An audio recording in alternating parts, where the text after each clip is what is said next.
Hello. This stream is really dedicated to Alex Woodrow, whom I encountered on the stream of Levent Yildiz, and we had a disagreement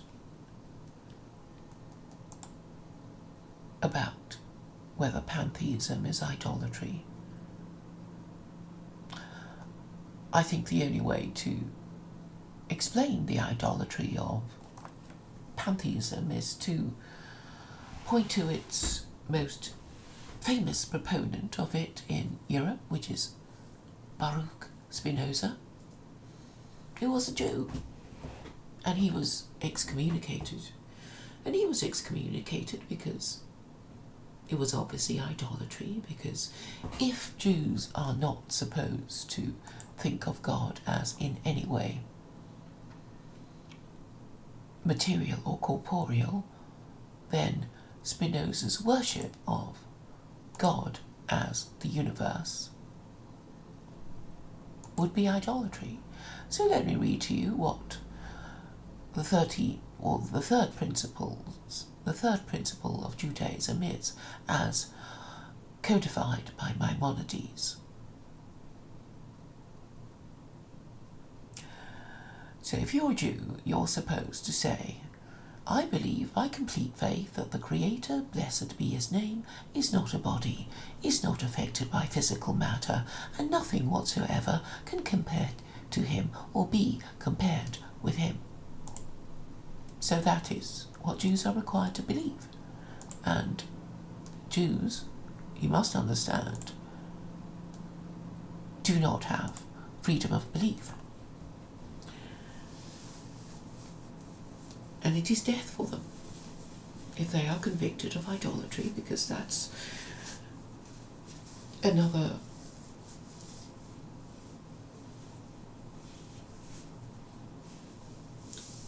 fact of Judaism that we must take on board. It's important that we understand what it is that Jews are really supposed to do. Sadly, it doesn't appear that these days that Jews know who they are or what they're for, and it's very, very dismaying that they don't. Because if they don't know who they are or what they're supposed to be doing, then they won't be doing what they're supposed to be doing. And if they are God's chosen people, then it would affect us, Gentiles, if they don't do what they're supposed to do. And we know these days that half the Jews in the world are not observant Jews. So because they don't have the correct beliefs, they are not doing what they're supposed to do, which is to teach the Noahide laws. And the Noahide laws include the prohibition against idolatry.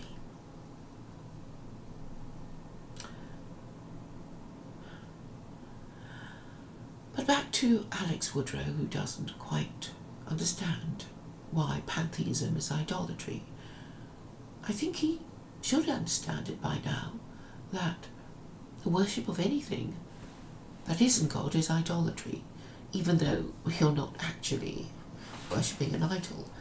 So if you're pantheist, you would be worshipping the beauty of nature, mountains, oceans, skies, clouds, seas, lakes, rivers, trees, mountains, rocks. That is what a nature worshipper worships. But unfortunately, that is technically idolatry.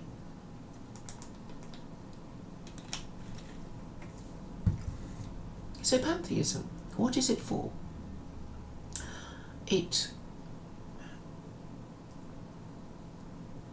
Spinoza's pantheism came after Judaism. So any man-made concept must, by definition, have a purpose. How many pantheists do you know? Well, apart from Spinoza, Alex says he's a pantheist. Jen says she's a pantheist. So pantheists are people who basically say they believe in God, but reject the idea of obeying the laws of the Abrahamic God. So what they're trying to do, I believe, is to say that they have a sense of the sacred, but it's too much trouble, or too much to expect of them to completely obey the laws of the Abrahamic God. Obviously, Spinoza found it difficult in Amsterdam in the 1600s. He didn't want to live as a Jew, so he cooked up the idea of pantheism to say, well, I still believe in God, I still have a sense of the sacred, but I don't want to follow the laws of the Abrahamic God. And that's basically the nature and purpose of pantheism. Look at Jen, look at Spinoza, and Alex too, because he's saying that he doesn't quite agree with the principle, with the Abrahamic God. But then Alex Woodrow is one of the few secular Quranists in existence. And of course I'm not fussy. I've made a point of saying that I'm not really fussed why you support secular Quranism, as long as you support secular Quranism, and you can be an atheist, a Hindu, a Buddhist, a Christian, Jew or Muslim, and support secular Quranism. And you could be a polytheist, an atheist, and a pantheist too. But we have to understand that Jews are forbidden to believe in such things. And Spinoza was excommunicated from his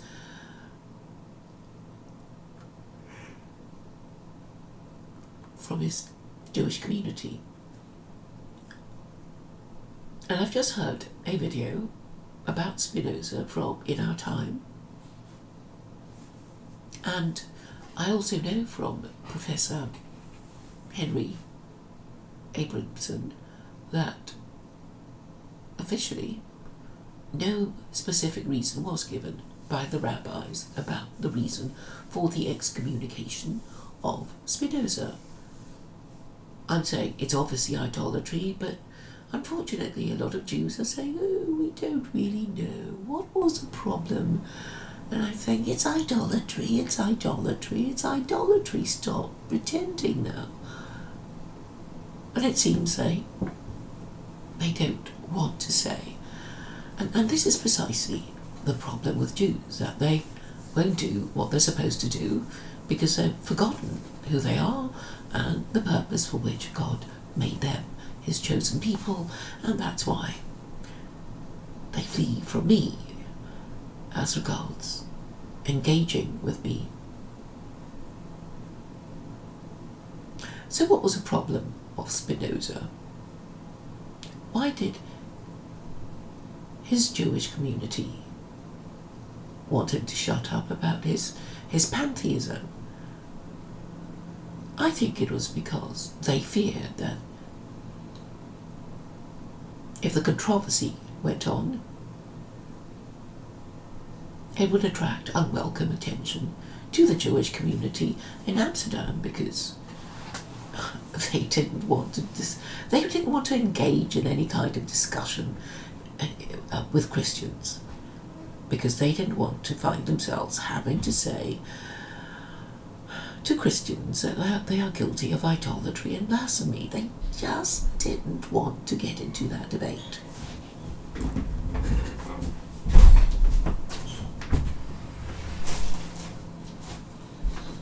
And the problem was that it would offend Christians, obviously. It would offend Christians to be told that their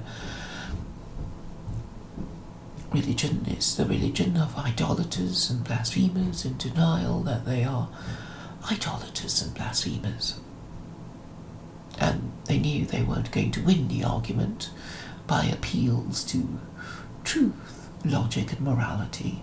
And so they wanted to kill the story, and that's why they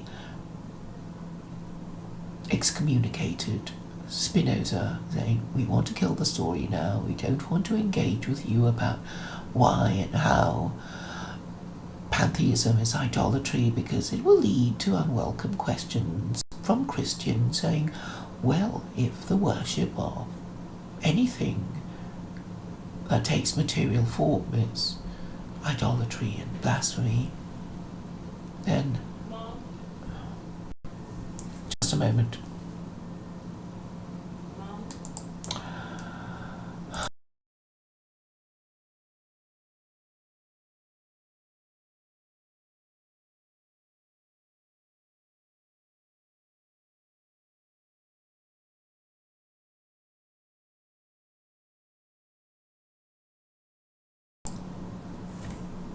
Then the reason would be... Oh, I'm sorry, I lost my train of thought. But anyway, the point I'm trying to make, the rabbis didn't want to find themselves saying, yes, the worship of anything material is idolatry, and they didn't want Christians saying, oh, but what about worshipping Jesus? Is that idolatry? And they didn't want to talk about it, because then they would have to say, yes, I'm afraid we think that Christians have been guilty of idolatry all this time, and then the Christians would get angry and kick the Jews out, and they didn't want that to happen again. So they entered they basically stopped the discussion from ever taking place by excommunicating Spinoza without specifying the reason, and unfortunately that was the reason why we still don't know to this day the official reason for the excommunication of Spinoza.